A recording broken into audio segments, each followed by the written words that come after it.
Allina Health is proud to support your Loons as the official healthcare provider of Minnesota United.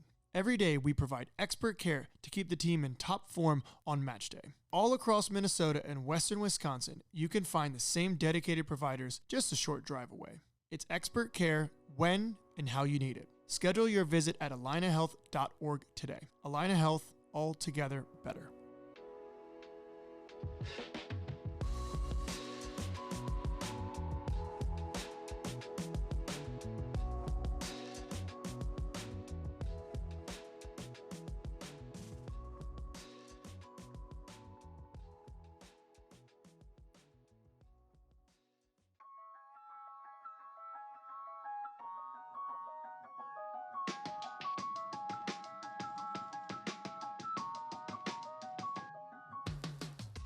Welcome back to another episode of the Sound of the Loons podcast, brought to you by Allina Health. I am your host, Zarek Valentine, and we are here with the brand new signing, Mr. Drake Callender. Welcome to the podcast.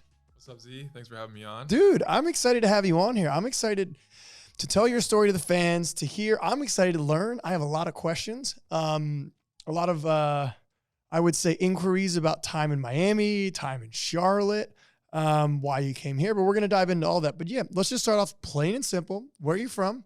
How you got into the game? Talk to me. Family members? Yeah, just introduce yourself to myself and the fans. Yeah, hey guys, this is Drake Callender here. I'm a Sacramento, California native. Grew up there pretty much my whole life until I went to Miami and to Charlotte and now to Minnesota. But yeah, I grew up playing a lot of sports, playing soccer, baseball, basketball, ultimate frisbee, kind of just everything. Ultimate frisbee? Ultimate frisbee, disc golf, swimming, like you name it. I was a very active kid. Really? And yeah, I think all the sports I played kind of helped me become the goalkeeper I am today. How did disc golf help you become a goalie? Personally, I think there's something to do with like the flight trajectory of a frisbee and like a side volley. Yeah. Oh, okay. So, I see what you're saying there. Just like things like that, just like hitting a target. Yeah. And like a pass. Yeah. Of some sorts. That's awesome. Okay, so then did you go to college then? I did go to college. What college did you go to? I went to UC Berkeley. UC Berkeley. That's right. That's awesome. That was the only offer I received to play in college, and I was like, hey, great school, great program. It's about an hour and a half away from where I grew up and where my family is. So I decided to take the offer and go there. How was your experience at Berkeley? It was amazing. I met a lot of really good people. I had a great team, great teammates. Just love the city of Berkeley. I love the campus. There's one of my favorite parts about Berkeley was there's things called the fire trails. Okay. So it's just like you can literally like walk to the fire trails, go on like a hike up the hill to this spot called Grizzly Peak. For anyone who knows about Grizzly Peak, they know what I'm talking about. Yeah. But you get this great view of like the Bay Area, of all the bridges of the San Francisco skyline and everything. And so that was a common practice of mine to, hike up the fire trails, catch the sunset, and then head back down and, try and figure out. Whoa, look at that. Sorry, I just looked it up on my phone because I was curious. So you enjoy just getting out? Yeah. And just going on hikes. How long was the walk or how long was the hike? About an hour round trip. That's not bad. Yeah. That's not bad. Good way to kind of decompress from, a long day's worth of training and studying and, life of a student athlete. So is that something that you prioritize in terms of getting out? Are you an outdoorsy guy now, or is that just something in the Berkeley space that you did, or is, you and your family enjoy going on camping trips, or is that, is that something that's a huge priority to you? Yeah, super outdoorsy. I kind of had to figure out wherever I'm at, I figure out how to connect with the outdoors. Yeah. And in Berkeley, for me, it was hiking the fire trails. And, sometimes I wouldn't bring my phone. Just like, be good for my mind and body. Just kind of like, hike, get a nice little workout. Have you and Morris talked about these things? I feel like you guys are on. Morris is into the grounding. He's into a lot of this. I saw Morris meditating this morning. Oh yeah, he does the whole. Yeah, he's in that. Him and Sam were in that. I feel like there's some of these topics that you might connect on a little bit. Those types of things are important to him. And I think in Minnesota you'll find that it's very outdoorsy. There's a lot of awesome camping sites. You can go get cabin. I did an Airbnb in a cabin up north, about 2.5 hours. So I think you'll be able to find plenty of those activities in Minnesota. Waco goes on a lot of walks with his dog. Okay. Takes his dog and just goes on, these long walks with his dog and his I think his wife or his girlfriend. Not really sure. So that's great. So what was your major when you were at Cal? It was legal studies. Oh. Yeah. You are onion with some of these things. We got legal studies. We got outdoorsy. In hindsight, I think I might have wanted to maybe try again to like the high school of business. Okay. I felt like in the moment, it felt manageable for me, and a lot of things I learned, pursuing a legal studies degree would kind of help me in the real world of life, even as a pro athlete. Yeah. Learning about contracts, learning about all that space. Yeah. So. Did you end up graduating? I did. Nice. But I finished online because I had 1 semester left. Yeah, that was me. I left after 3 semesters, and I left in I'm going to date myself here. I left in 2010, December of 2010, and I graduated December of 2018. So I was like Van Wilder. I just tried to take like 2 or 3 classes a year and just slowly hack them away, and I did graduate. Yeah. It just took forever. But it was one of those things where if I ever wanted to coach in college soccer, you have to have your degree. And I also wanted to be able to tell my kids I got a degree. Yeah. Right. And not be like, oh, I dropped out and didn't finish. Like, no, I wanted to make sure that was important to me. So then take us through the decision to leave Cal, go pro, chase was it always a dream to play soccer? I mean, you're playing a bunch of other sports. Was it always a dream and that was the goal, or was it just, hey, I'm kind of good at this, I'm going to keep doing this for a little bit more? Yeah. Growing up, I want to be a pro athlete of some sort. I didn't know what sport. Yeah. I think it was around freshman, sophomore year of high school where I really locked in on soccer. Yeah. And goalkeeping specifically, because before then I was like goalkeeper, forward, back, winger. I was all over the place, I was a lot leaner. I like to run. I ran track and field. So yeah, around like freshman, sophomore year of high school, I really locked in. I kind of made it a goal of mine to at least pursue becoming a professional athlete. And yeah, like that kind of came to fruition, as I was going through my years at Cal and had a couple of good seasons. I did, play all 4 seasons. I didn't leave early. But again, like goalkeepers, I think are a bit different because we can have longer careers. So I didn't feel like I needed to leave early. I felt like I could play 4 seasons and still have a good opportunity coming out. I think I was 21 years old. And after my 4th season, I had a good season, and I growing up played for the Quakes Academy. Yep. And so the San Jose Earthquakes had my homegrown rights. Yep. And I remember we had a few games left in my senior season. We went to go play UW. I think at the time they were like second or third in the nation. They were really good. But we ended up winning 3-2. And before the game, when we got there, I had a missed call from the GM of Inter Miami saying that they'd acquired my homegrown rights from the Earthquakes in the expansion draft since Miami was joining the league in 2020. And so when I found that out, did Beckham call you? No. It was really a voicemail because I really got off the plane. And I was like, what is this random number calling me? And so once I learned that, I was like, was it Paul? Was Paul McDonough the GM? McDonough. Yeah, it was Paul McDonough. And so, they saw something in me throughout my college career that I could compete at the pro level. And so I think we had 2 more games left in that season. So I just did my best. And then once our season concluded, I just got ready to go to Florida.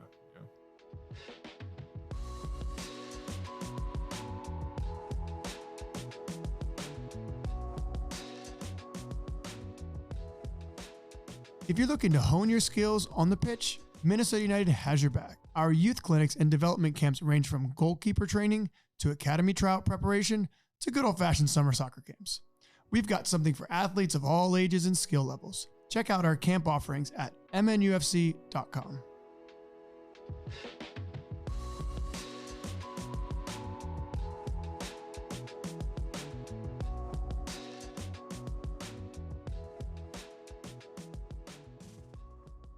Nice. Well, okay, so then talk about that transition. What were your initial thoughts when you got traded? It's funny because you get traded in college, right? But, you're right. So Yeah. What were your feelings being like, hey, I'm not going to play for the club that had my rights growing up. I'm going to have to leave home. Obviously you'd left home, but leave the NorCal and go literally to the opposite part of the country and live and play in Miami. Yeah. I think, again, you talked about like me or just like wanting to become a pro. Yeah. Like, that was like a big dream of mine. Like I felt like wherever that opportunity came, I was going to pursue it. Yeah. So since it was with Inter Miami in their expansion year, I was like, I'm going to pursue this. If it was at the Quakes, I would have pursued that as well. But ended up being Inter Miami. And so I remember it was actually very emotional leaving to Florida because I had my suitcase. That's all I brought with me. My first time actually leaving home, because going to college was like I left home, but I was still an hour and a half away from my parents and my brother. I have an older brother who's 2.5 years older than me. Okay.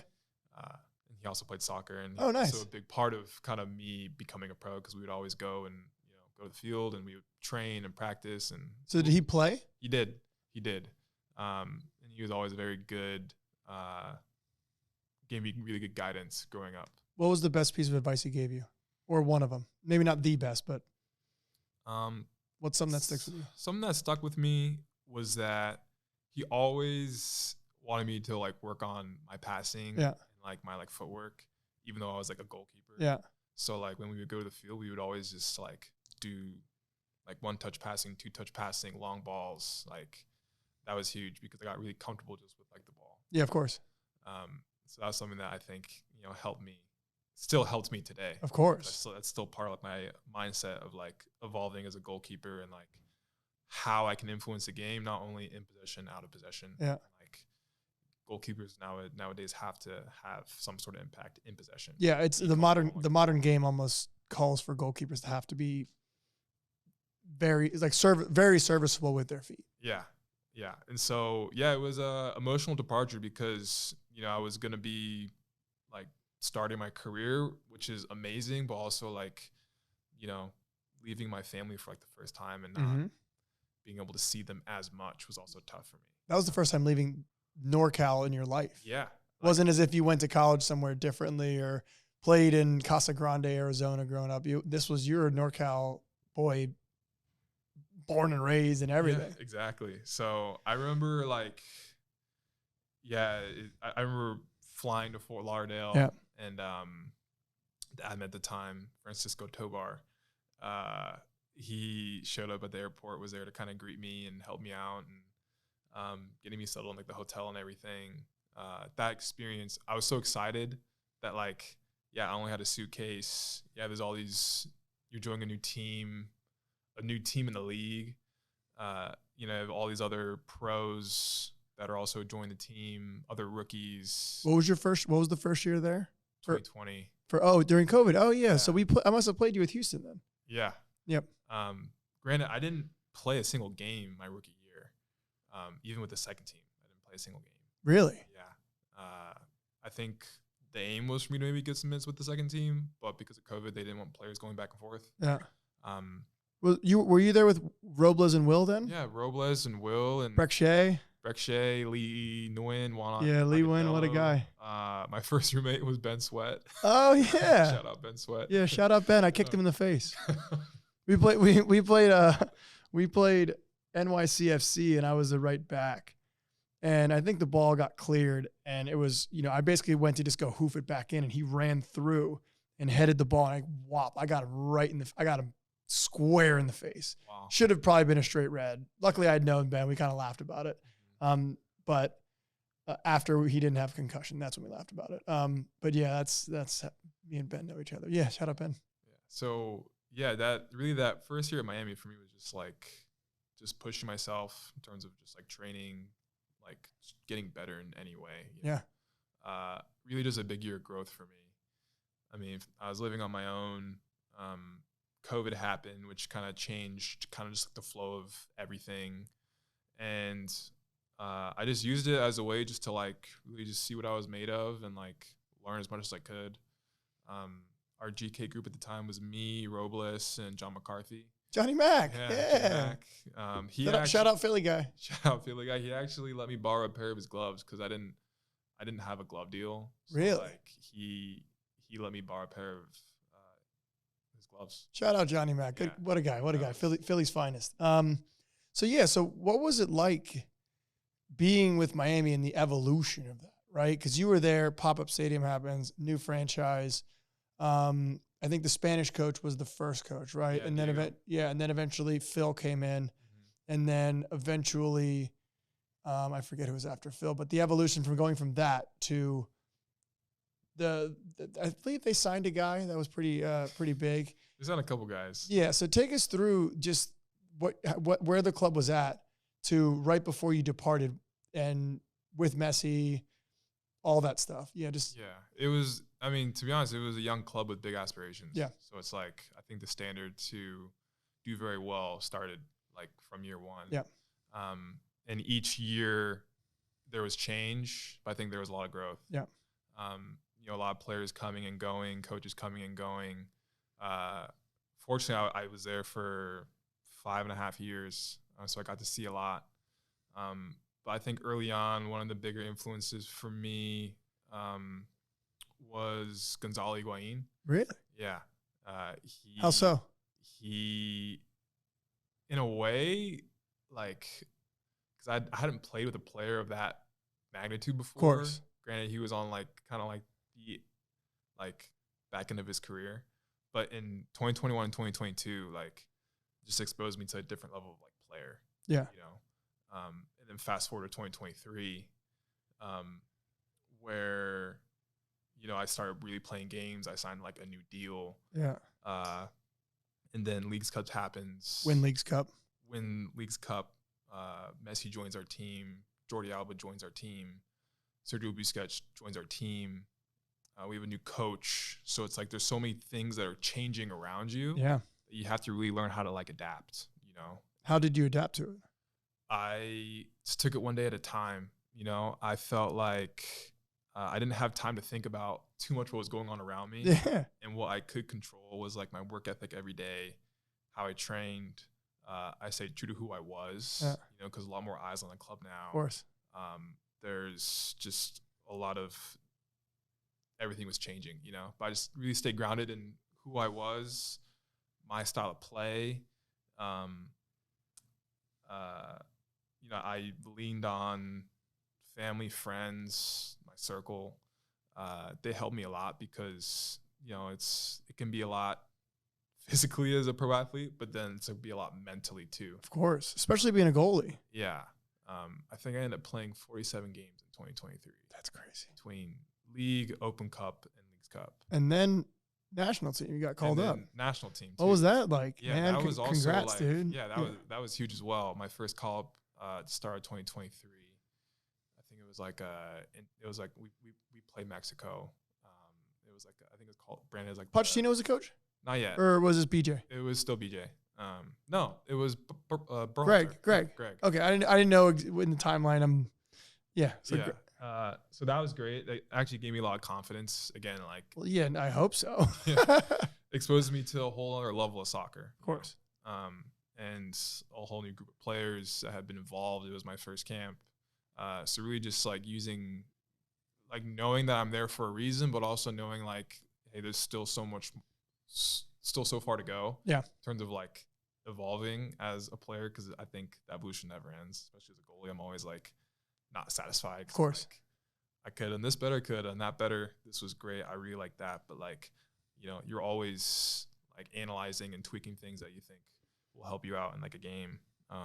And so, yeah, kind of an exponential rise with everything in 2023. Didn't make playoffs. Yeah, they missed in 2023. Yeah, made 2 finals, lost the Open Cup final at home to Houston. That was also like tough. Yeah, but kind of gets the shadow of Leagues Cup that year. But still, like so many so many so many games that you want to be in that you're in. Mm-hmm. You know? And then 2024, 2025. Again, like we win Supporter Shield in 2024 with Tata and the group. That was great because, of course, Supporter Shield is very tough to win, and it's it's like a long year, So to do that again, like I started captaining the team that year as well, so I learned a lot in terms of like giving pregame speeches, leadership, stepping up in games I need to step up in, and really just, again, like being myself. I remember the first time I wore the captain's band, I was like, all right, like I'm the captain, but like, do I have to do anything extra? Like, what is this like? It was just literally just be me. Yeah.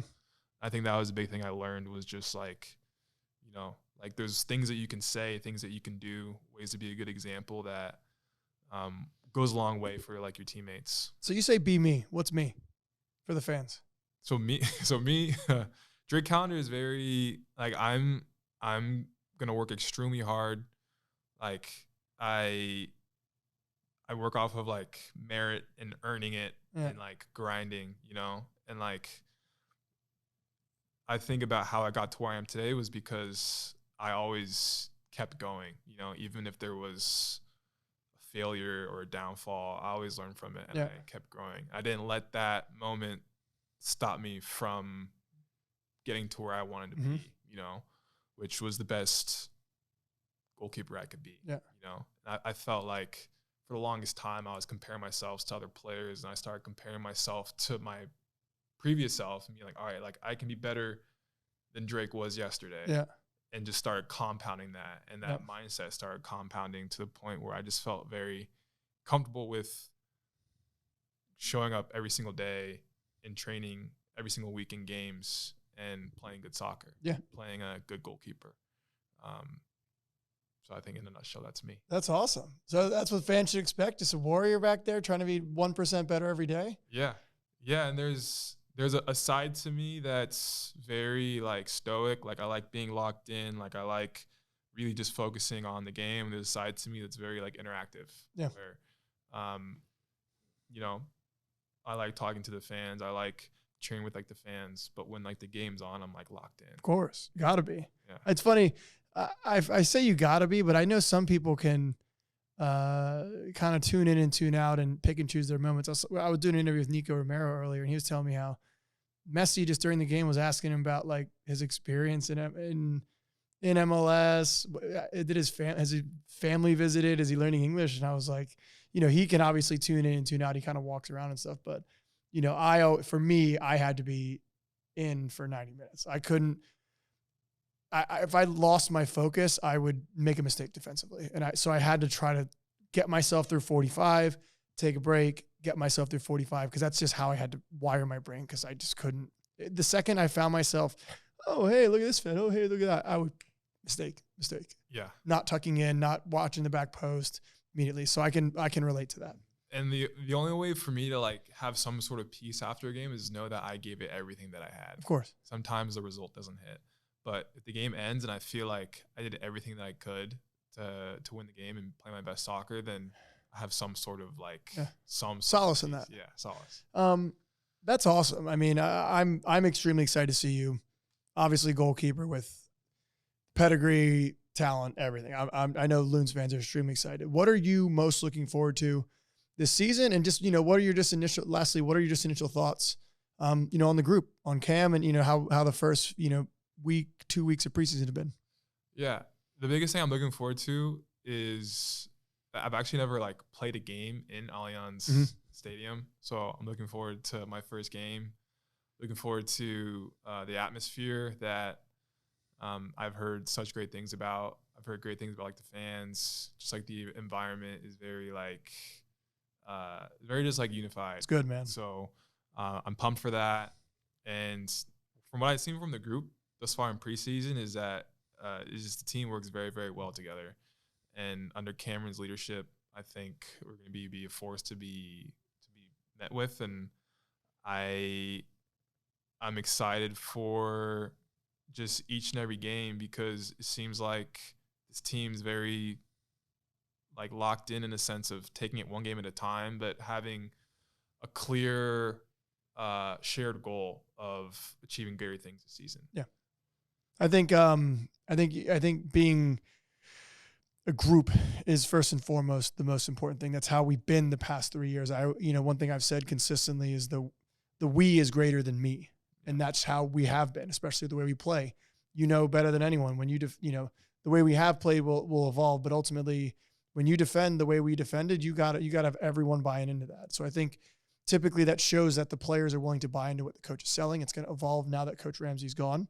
But we are extremely excited to have you. We are extremely excited to see you keep very many clean sheets, hopefully this year. And I'm very happy that I got to know you a little bit deeper. You are way too normal of a goalie, of a person. Usually goalies are crazy. They're bonkos. I had Jeff Atnella call me. He's bonkos. All the goalies I've met are just crazy. I mean, so you have to be somewhat crazy. You hit in the face and then be like, shake it off and go right back in net. There's got to be something. I'll figure out what your nutso side is, but this is how in a place. But listen, it was great to get to know you, give the fans a little bit of insight into yourself. And again, just to figure out what makes you tick, and hopefully we'll have a lot of successes, and maybe you come back on the podcast later in the season to do a little mid-year check-in. Yeah, thanks for having me on. Cool. Thank you very much. And that's this week's episode of the Sound of the Loons podcast, brought to you by Line of Health. Be sure to like and subscribe and do all that fancy stuff. And give Drake a follow on all the social media stuff. I know he posts some really good stuff, good content, and you get to follow him and his family.